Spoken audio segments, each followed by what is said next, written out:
네, 후강통이 시행되면서 중국 증시에도 더 많은 관심이 쏠린 것이 사실인데요. 중국 증시가 지칠 줄 모르고 상승을 하고 있습니다. 특히 올해 들어 이 미국 주가 상승폭보다 4배 이상 오른 것으로 나타나고 있는데요.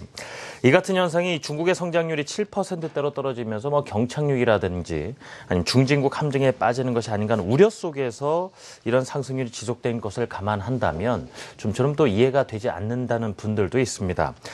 왜 이런 현상이 나타나는 것인지 오늘 이 문제를 집중적으로 짚어보려고 합니다. 한국경제신문사 한상춘 논설위원 나와 계십니다. 위원님 어서 오십시오. 네, 안녕하십니까? 네. 올 들어 경기는 계속 안 좋다고 하고요. 중국에 대해서도 계속 어떤 둔화라는 말이 상당히 많이 나왔었습니다. 그런데 주가가 하반기 들어서 그렇고 최근 한 달 사이에 더 불이 붙는 모습이거든요. 네. 예. 가장 많이 궁금해하시고 예. 사실 질문이 많은 부분이 이 대목이다 이렇게 보였습니다. 올해 들어서 중국에 대해서는 네. 중국의 경제 강요가 한국의 경제 강요보다 좋다 하는 이런 말씀을 상징적으로 좀 말씀드려 왔습니다는 사실 그런 것이 국제사의 신뢰를 얻으면서 지금 시청자분이 궁금해하신 실물 경기 침체 속에 주가는 올라가는 네. 이런 현상이 발생하는 것이 아닌가 이렇게 보고 있습니다. 아시겠습니다만 중국의 증시 상해 종합지수는 금융위기 직후에 좀 급락해서 지금 권 PD께서 이렇게 보여주십니다는 최근에 주가 상승을 이렇게 52주간 보여주죠. 최근에 보면 많이 올라가죠. 특히 이제 하반기에 많이 올라가는 모습을 아주 보실 겁니다. 예. 그런데요, 사실 이러한 급등세를 보이고 있습니다는 금융위기 직후에는 중개 상해 종합지수가 한 2,000에서 2,400, 한 4에서 5년 동안 주가 급등하기 전에는 상당히 좀 아주 플랫한 현상이 계속되어 있죠. 네. 예. 그래서 이제 박스권에 이렇게 갇혀 있었던 모습을 보이면서 올해 들어서는 이 박스권이 탈피하는 모습을 보이고 있다고 보였습니다. 그래서 하반기에 중국의 상해 종합지수가 많이 올리면서 올 들어서 주가의 상승폭이 한 37% 이렇게 되는데 어제까지 예. 다우존스 지수가 올해 들어서 한 7% 상승했으니까 이거에 대비해서 한 4배 이상 급등세를 보인 것이 중국 증시다 이렇게 보였습니다. 그런 가운데 상당 부분 중국 증시에서 돈 번 사람들이 상당히 많죠. 아무래도 이제 대표적으로 보면 아마 대기업 회장 중에서는 서경배 회장이 아니신가 하는 생각이 드는데요. 이게 얼마큼 획기적인 일이냐면 사실 현대차 그룹의 정 회장 이 계열사라든가 뭔가를 볼 때는 엄청난 차이가 되는데도 불구하고 사실 중국 증시를 잘 읽어서 중국의 소비자 시장을 좀 잘 읽어서 사실 올해 이와 같은 모습이 나타나는데요. 중국의 차이나 펀드를 비롯해서 이런 중개 금융 상품도 올해 투자했던 사람들도 상당히 높은 수익률을 기록했던 것이 사실 중개 모습이다 이렇게 볼 때 있습니다. 실물 경기만 생각하면 이런 성과를 못 거뒀는데요. 트렌드를 생각하면 상당히 올해 중개 재테크 시장에서 성공을 거둔 한 해다 이렇게 보시겠습니다. 네. 조금 전에 언급도 해주셨습니다만 올해 중국 경기에 대해서는 계속해서 침체다, 둔화다 이런 얘기들이 많이 나왔었고요. 지표상으로도 확인이 되는 대목이었지 않습니까? 예. 네, 사실 많은 전문가들이 우리가 빅데이터 분석이라는 네. 얘기하죠. 중국에 대해서 어떤 쪽으로 이렇게 얘기했을까 했을 때는 올해 중국 경제에 대해서 좋다 이런 얘기 하시는 분은 아무도 없습니다. 좋다라고 이렇게 언급한 빅데이터를 이렇게 보면 네. 하나도 없습니다. 그런 상태에서 보면 중국의 실물 경제 같은 데에서는 역시 침체라든가 경착륙이라든가 중진국 함정이라든가 이런 얘기들이 빅데이터에 굉장히 높은 수준을 형성하고 있는 것이 올해의 한국의 전문가들이 중국 경기에 대해서 본 시각이다 이렇게 보였습니다. 당연히 이런 평가가 나올 수밖에 없죠. 왜냐하면 중국이 1분기 성장률이 7.4%였었거든요. 네. 2분기는 7.5%, 예. 3분기는 7.3%. 고분고분했죠. 네. 근데 평가 기준을 보면 한국이 중국에 대해서 가장 좋은 평가를, 좋은 기억을 하고 있으신 때가 시청자 여러분 어떠셨습니까? 한 3, 4년 금융위기 직전 이렇게 경제 성장률이 한 10에서 12%. 이때 아마 좋은 기록을 가지고 계실 겁니다. 근데 이때 대비해서 보면 중국 경제 성장률이 최대 5%포인트 정도의 성장률 격차를 보이니까 자연스럽게 7% 성장에 대해서는 굉장히 침체다, 경착륙 우려다, 중진국 함정이다 이렇게 얘기 나올 수밖에 없고요. 그다음에 중국은 물론 이제 올해 들어서 이 정책을 포기하긴 했습니다는 그동안 중국의 목표 성장률을 8%는 가져가겠다 하는 것이 유명한 그 바오바 정책 아니겠습니까? 예. 이게 이제 오랫동안 끌어오는 상태에서 중국 경제의 평가 기준이 됐어요. 이 평가 기준을 본다 하더라도 올해 성장률이 상당히 올해 목표 성장률은 7.5%입니다는 네. 오랫동안 선입견적인 측면에서 바오바 정책을 유지하는 강태에서 한 8%는 유지해야 된다 하는 이런 시각으로 보면은 사실 7% 성장이라는 것은 굉장히 낮거든요.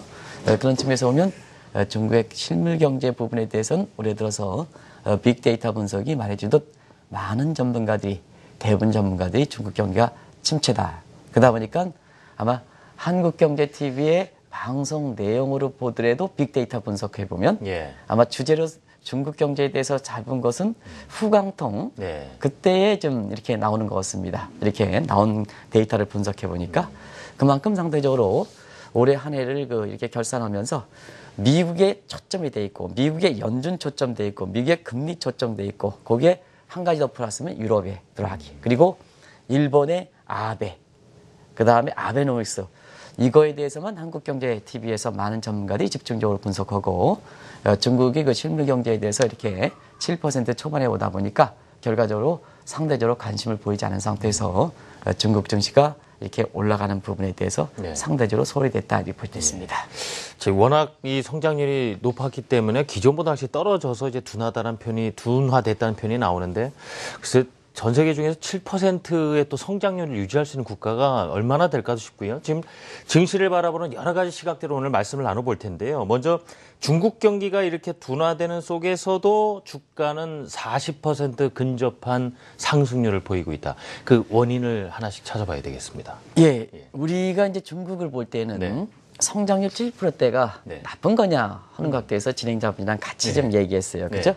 7%는 우리 전문가들이 자꾸 앞서 말씀드린 두 가지 기준, 과거의 두 자릿대 성장률, 그리고 마오바 정책, 이것 때문에 자꾸 나쁘게 봅니다는 이 방송을 통해서는 국제 시각에서는 그렇지 않습니다. 왜냐하면 하나의 그 성장률을 경제발전 단계 상징적 이렇게 지표다 보니까 이걸 생애 주기로 사람에서 온 S장 커브라고 그러겠죠.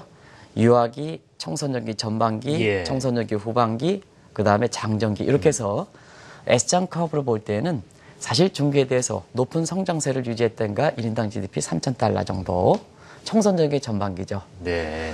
자제분이 어떻게 될지 모르겠으면 청소년기 전반기에는 하루가 다를도록 하루가 지날도록 웃자라거든요. 네. 쑥쑥 그냥. 쑥쑥 자랍니다. 이때를 많이 생각한다는 얘기입니다. 근데 지금 중국이 1인당 GDP가 올해 한 7,000달러는 넘을 거로 봅니다. 내년에는 한 10,000달러에서 예전에 중국이 아니거든요. 예전에 중국이 아니니까 청소년기를 얘기하면 청소년 후반기 되니까 우리가 보면 성장은 되더라도 성장의 기울기 2차 도함수 값은 0보다 작거든요. 떨어지죠. 그런 상태에서 오면 사실상 중국의 그 7% 성장은 지금의 경제 발전 단계에 비해서 낮은 수준은 아니라는 얘기입니다. 우리가 보면 항상 좋을 때 3,000달러에 10에서 12%만 생각하죠. 그러면 지금 중국이 청소년기 후반기 들었는데 자 지금 과거처럼 10에서 12%의 성장을 들이댄다 하면 그 발전 단계의 바람직한 성장률 대비해서 너무 고도 성장하는 게 바람직 좋으냐? 어찌 보면 비정상적일 수 있죠. 비정상이죠. 왜냐하면 사람도 있잖아요. 청소년기 전반기에 이렇게 웃자라던 것이 계속해서 청소년 후반기에도 청소년 전반기에 성장 속도를 유지하면 남자들은 지금 진행자께서는 지금 키가 얼마 정도 되십니까? 죄송합니다. 80한6 정도 됩니다. 그러면 가장 좋게 보이십니다. 많은 사람들이 팬을 많이 갖고 있으신 거로 알고 있어요. 근데 이 정도 이렇게 아름답게 보이는 키가 되려면 청소년 전반기에 잘 이렇게 자라다가 청소년기 후반기에는 성장이 좀 이렇게 둔화돼야 되거든요. 청소년 전반기에서 그 성장 속도를 싹 계속해서 청소년기 후반기에도 성장한다면 사람의 키가 2m 30, 2m 50 된다는 얘기입니다. 그러면 남들을 보기에는 보기 싫지 않습니까? 그죠? 이런 상태가 경제다. 이렇게 보게 됐습니다. 근데 항상 중국 경제에 대해서 7% 성장을 따라 볼 때는 중국의 발전 단계를 볼 때는 7% 성장은 누누이 말씀드리는 과거의 성장 단계는 아니다. 그런 상태에서는 바람직하다는 평가를 이렇게 내려왔는데요. 사실 앞서 말씀드린 같이 두 가지 기준에서 항상 중국 경기가 침체됐다. 네. 이렇게 얘기하는 것이 올해 중국 증시를 못 읽게 된 배경이다. 이렇게 보시면 되겠습니다. 기존과 비교만 일단 하다 보니까 그렇게 네, 나오게 그렇습니다. 됐는데요. 자, 이 중국 증시를 바라보는 여러 가지 시각에 대해서 말씀 나눠보겠습니다. 일부에서는 중국 증시에 대해서 이 국제 금융시장의 신뢰가 많이 높아진 것이 실물 경기보다는 더 많이 올라간 배경이지 않느냐 이런 시각이 있습니다. 네, 우리가 이제 경제 발전 단계에 비해서 네. 발전 단계에 따라서 성장 전략을 달리 가져가야 되거든요. 항상 초반에 추진했던 수출 지향적 전략을 그대로 가져갈 수는 없습니다. 예. 중국의 경제가 발전하고 내와 외 시장이 발전되고 국제 위상이 바뀌는 상태에서 오면 성장 전략을 바뀌는데요. 왜 중국의 경제 강요들이 누누이 한국의 그 경제 강요들의 어떤 눈을 곱새길 만큼 국제사회에선 좋게 평가할까 하는 이런 대목을 말씀드렸던 것은 그 발전 단계에 비해서 발전 단계에 따라서 성장 전략의 수정을 잘하고 있다는 의미입니다.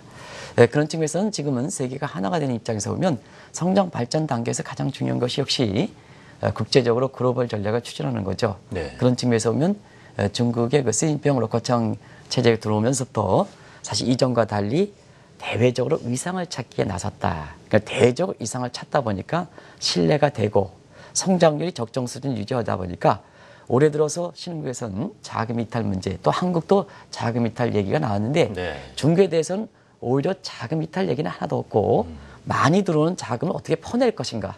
그래서 우리가 PSI 정책, 네. Permanent Stabilization Intervention, 이 정책이 중국에서는 오히려 이 정책이 더 중요하다 하는 것을 이렇게 말씀드렸었는데 들어오는 만큼 해외로 편한다 투자를 이거죠. 하고. 그 정책. 그만큼 이제 부담, 외국 자본이 너무 많이 들어온다는 의미입니다. 예. 그러면 실물 경제가 침체되는 걸 생각하면 외국 자본 들어오는 걸 설명할 수가 없죠.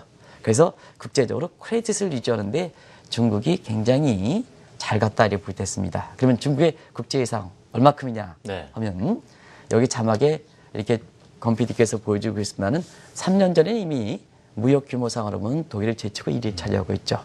지금은 수출입을 포함한 무역 규모도 미국을 제친 상태입니다. 이게 중국이다 이렇게 볼 때 했습니다. 그리고 올해 말에는 외환보유가 얼마큼이냐 4조 달러. 그러면 4조 달러 하면 진행자께서는 돈이 많으신 것 같습니다.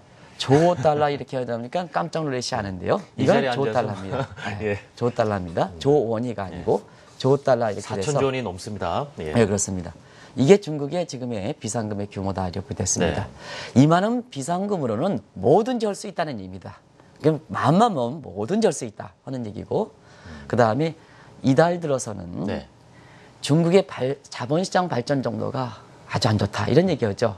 경우에 따라서 시청자분 어제 한국경제TV에 송지효 사장께서 내년도에 사업 계획을 할 때 이런 얘기를 했던 거로 기억나는데 아주 정확한 지적을 해주신 것이 아닌가 생각하는데요. 내년에 한국의 금융기관이 중국을 점령하자. 그런데 그게 무슨 얘기냐.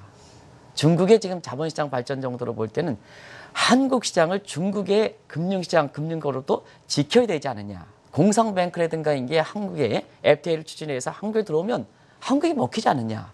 그 부분에 대해서는 우리가 지켜야지. 어떻게 우리가 중국 시장 가서 이렇게 글로벌 정도가 적인 상태에서 중국을 점령하냐 하는 이런 아주 천천히 발언을 하셨거든요. 그런 측면이 지금의 중국이다.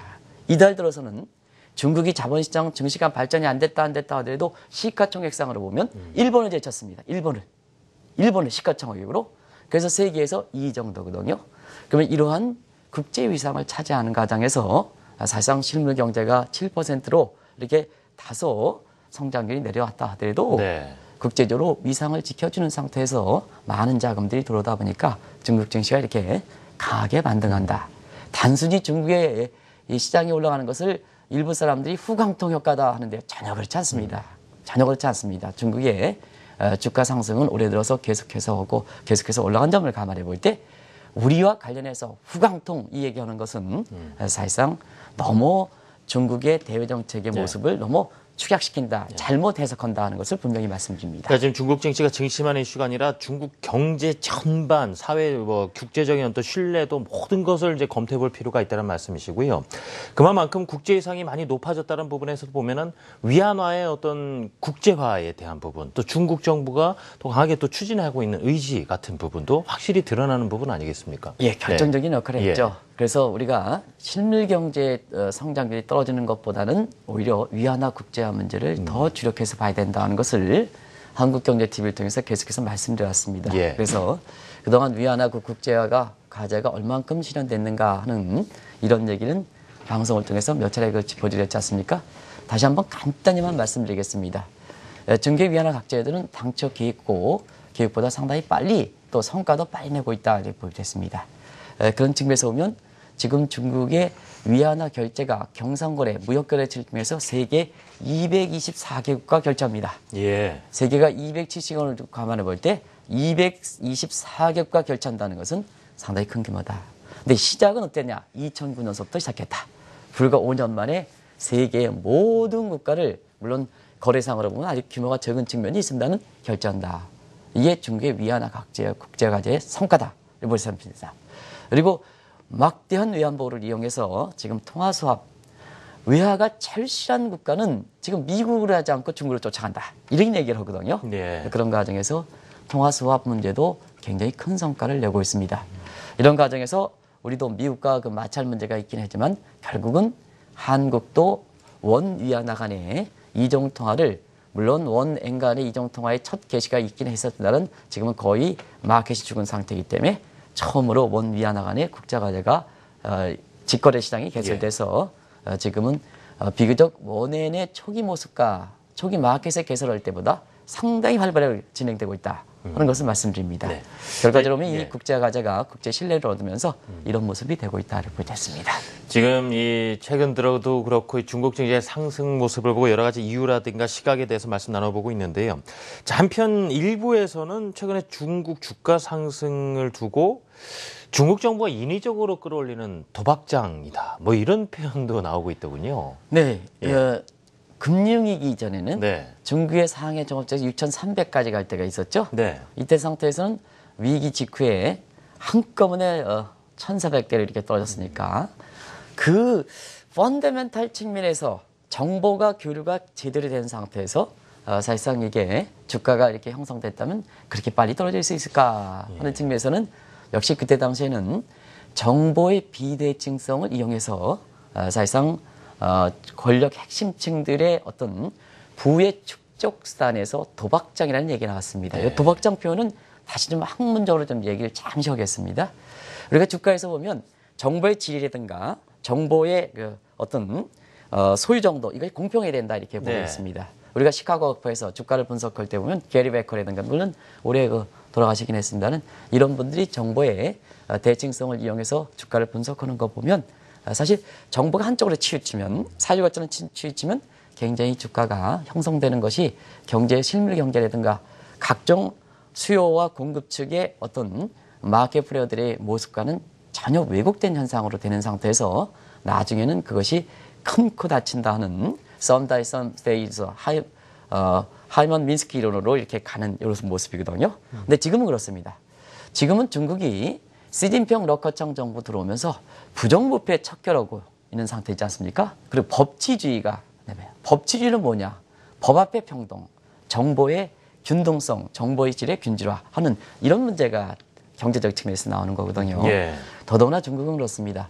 시가총액이 지금 미국을 제치고 일본을 제치고 2위입니다. 이런 정도의 마켓에서 볼 때는 지금 주가가 급등하는 모습이 과거를 단순히 그때 당시에 도박장이다 이렇게 해서 그때 비롯돼서 지금도 도박장이다 이렇게 하는 것은 사실 중국이 한편으로는 위안화 국제를 추진해서 국제 크레딧으로 올라가고 시가총액이 지금 세계에서 2위고 그다음에 지금 중국이 시진핑 러커청 정부에 들어오면서 부정부패 척결 그다음에 법치주의 확립 이런 흐름을 잘못 이해하는 거다 이게 보여졌습니다. 물론 사회주의 국가이기 때문에 정보가 권력 핵심층의 독점적 부분은 있습니다. 그래서 도덕적 해이부는 나타날 수도 있습니다. 이거는 우리나라도 마찬가지입니다. 그런 측면에서 보면 이 문제는 공직자의 어떤 공평성 문제, 정직성 문제, 공복이라는 이런 각도에서 우리가 풀어줄 문제지 당시의 상황에 도박장이다 해서 지금 주가가 올라와서 다시 끌어올린다 해서 도박장, 외신에서 나오는 얘기를 그대로 전해주면 중국이 지금 대외적으로 추진하는 핵심적 대응에 대해서 상당히 잘못 해석하는 시각이다. 이것을 말씀드립니다. 알겠습니다. 자, 그럼 내년에는 어떻게 될 것으로 보시는지도 의원님께 여쭤보고 싶은데요. 중국 경기가 일단은 뭐 더 지금보다는 둔화될 것이다 이런 예상도 나오고 있고요. 증시는 어떻게 될 것으로 보시는지요?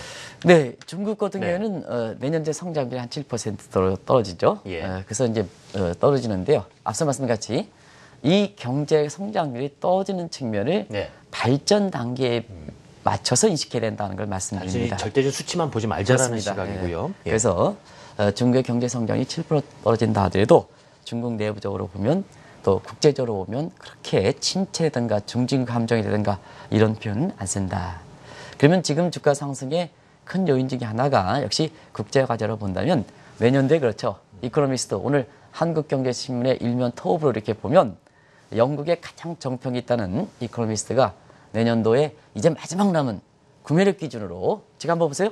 수출 1위, 무역규모 1위, 외환보고 1위, 그 다음에 마지막 남은 게 GDP. 내년이면 그렇습니다. 구매력 기준으로 1위에 등극한다. 요건 이제 절대 GDP가 아닙니다. 구매력 기준, 상품을 사줄 수 있는 구매력 기준, 국제적으로 보면 그렇습니다. 그리고 내년도에는 자본 거래 자유화를 상당히 촉진시켜서 될 부분이 있기 때문에 외국 자본이 일단 들어오는 측면에서는 장애 요인이 적다 하는 걸 말씀드립니다. 그리고 내년도에 세계 증시에서 가장 큰 악재로 꼽는 게 뭐냐? 미국의 금리 인상, 또 엔저 문제죠. 지금 보면 미국의 금리 인상이라든가 엔저에 대한 대응 능력이 가장 좋다 이렇게 보시됐습니다. 그런 각도에서 보면 내년도에 중국이 포함한 이런 브릭스 국가에 놓고 본다면 선진국과 신흥국을 같이 본다보다는 같은 신흥국 쪽으로 보겠습니다.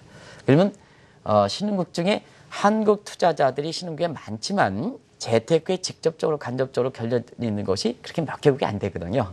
예를 들어서 브라질, 러시아, 그다음에 인도, 중국, 그리고 금투자 관련해서는 남아공, 그리고 뉴 프론티어 마켓은 뭐 베트남 정도가 아닌가 하는 생각합니다. 세계가 많은 국가지만 우리 국민들의 금융상품 투자하는 입장에서 보면 대체로 그 국가 정도가 아닌가 생각합니다. 아직도 한국의 재테크의 글로벌 정도가 안 됐다는 얘기입니다. 그 상징적으로 보여지거든요. 그러면 우리 시청자분이 이머징 마켓과 관련해서 지금 직관적으로 투자해 놓은 이런 국가의 내년도의 모습 보면 또 올해도 그랬습니다는 이 브릭스 국가장에서 대체로 보면 내년도에 친디아 오랜만에 들어보시죠? 친디아. 차이나 플러스 인디아. 올해 있잖아요. 이 차이나 플러스 인디아가 가장 좋았습니다. 네. 인도가 가장 좋았고 중국이 그 다음으로 좋았고 그래서 친디아 부분이 내년도에도 가장 좋을 것이다. 다만 올해보다는 상승률은 좀 둔화될 것이다. 그래도 세계에서 최고의 성과를 기록할 것이다 하는 이런 측면이 되고요. 그 다음에 내년도에는 뭐 러브라는 표현을 쓰죠. 제가 2007년대 미국에서 이렇게 오다가 한국에 러브라는 이런 펀드가 나왔어요. 그래서 저는 그 좀 여성 편향적인 페미니스트이기 때문에 러브에서 나는 갑작스럽게 이 러브라는 얘기가 나와서 LOV 사랑이라는 표현을 제가 이렇게 모릅니다. 떠올 법했었죠. 네, 우리나라 같은 경우는 이제 그 장명도 좀 잘해서 러브가 러시아의 LU, 브라질의 B 해서 러브. RUB. 이렇게 해서 LUB 해서 러브 펀드가 이렇게 나왔었는데요. 내년도에는 특히 브라질보다는 러시아가 상당히 좀 어려워서 내년도에는 신흥국별로 상당히 차별화가 되고 선진국의 차별화와 마찬가지로 신흥국 내부에서 차별화가 된다. 일전에 한번 말씀드렸죠? 그런 쪽의 모습이 되지 않겠나 생각합니다. 자, 우리 국민들 이런 상황에서 특히 우리 시청자 여러분들 이 돈을 버는 재테크 관점에서는 그럼 중국을 어떤 시각으로 바라볼까? 이 부분 오늘 마감을 해주면 상당히 또 중요한 말씀이 되지 않을까 싶거든요. 네, 이제는 세계가 빨리 변합니다. 삼성전자도 그렇게 변하지 않습니까? 빨리 변합니다. 모든 게 소위 시청자분이 과거에 배웠던 경제 이론, 과거에 배웠던 인식, 노멀 소사이티가 아닙니다. 그게 통하지 않습니다. 새롭게 새로운 환경이 변하는 상태의 뉴 노멀 내지는 뉴 앱노멀 사회거든요. 그래서 과거의 선입견은 버리셔야 된다. 과거의 선입견은 버리셔야 된다는 걸 분명히 말씀드립니다. 과거의 선입견을 버리는 측의 가장 나쁜 얘기가 뭐냐? 차트 분석입니다. 과거의 세계 경제가 국가가 구별될 때 이런 차트 분석에 나왔는데 이번에 이렇게 됐으니까 이렇게 차트 분석이 간다. 이런 모습은 지금처럼 세계가 하나 국가인 입장에서 보면 차트 분석이 가장 선입견적인 측면에서 잘못된 인식을 토대로 해서 분석하는 거다. 물론 참고 지표는 되겠지만 네. 경제권이 분석해서 과거 15년 전에 이렇게 나왔기 때문에 또 이렇게 간다 하는 이런 측면은 잘못 경제를 이어간다 이렇게 보여졌습니다. 그래서 시청자분들도 이제 환경이 트렌드가 빨리빨리 변하는 것을 이렇게 보시고 각국의 경제정책이라든가 이렇게 빨리 변하는 것을 어디에 중점을 두고 있는가 하는 것을 빨리빨리 읽으실 필요가 있습니다. 그래서 그런 흐름을 쫓아가야 네. 사실 올해 같은 이러한 쪽의 새로운 변화 속에 인도와 중국이 이렇게 특히 인도라든가 중국이 대탄생하는 것을 볼 수가 있다 이렇게 보여졌습니다. 올해 그 재테크 이렇게 관련해서 강의를 하다 보면요. 대부분 분한테 그런 얘기를 합니다. 참석자분한테. 네. 올해 재테크 어땠습니까? 이렇게 얘기하면 그저 그랬습니다. 그저 그랬습니다. 이렇게 대부분 얘기하십니다. 왜냐하면 이렇게 지금 한국의 금리가 1.8%, 예적금이 1.8%, 거기에 15.4% 세금 때리고 그다음에 차문가라든가 이런 측면이 이렇게 나온데도 불구하고 아직도 우리나라 사람들은 시중은행에 예적금을 그냥 앉혀놓는 상황이거든요. 근데 세이빙 되면 안 됩니다. 인베스팅, 리스크를 져야 됩니다. 금융상품 쪽으로 이렇게 빨리 흐름을 변하면 이런 쪽의 흐름을 되는 거거든요. 또 한 가지, 이제 한국 시장보다는 세계 모든 시장이 한국 시장이다 이렇게 보시면 되겠습니다. 한국과 세계를 구별하면 안 됩니다. 한국 시장 포화되어 있습니다. 이제 내 재테크 시장은 한국이 아니라 세계를 본다. 그래서 세계 보는 데서 세계 글로벌적인 관점을 이렇게 봐야 되거든요. 그런 측면에서 보면 빨리빨리 변하는 이런 흐름을 봐야 사실상 올해 같은 쪽으로 그저 그렇다가 아니라 중국이라든가 인도에서 경우에 따라서는 40% 이상, 특히 인도 같은 경우는 40% 이상 수익이 걸어가는 이러한 아주 좋은 재테크 성과를 기를 수가 있다 하는 것을 말씀드리고 내년은 더 심해진다. 요즘은 더 심해진다. 환경 변화를 빨리 읽고 정책 변화를 빨리 읽고 그 다음에 뭐냐면 이제는 재테크 안목은 한국이 아니라 글로벌이다 하는 것을 꼭 말씀드리고 싶습니다. 자, 중국 증시의 상승을 두고 뭐 여러 가지 어떤 모멘텀이라든가 이유에서 급상승했다. 이 시각을 어떻게 볼 것인가? 중국 경제에 대해서 기존의 선입견도 바꿀 필요가 있고 어떤 시선을 유지하는 것이 바람직할까? 이 부분 고민을 해봤습니다. 한국경제신문사 한상춘 논설위원과 말씀 나눴습니다. 위원님 감사합니다. 네, 고맙습니다.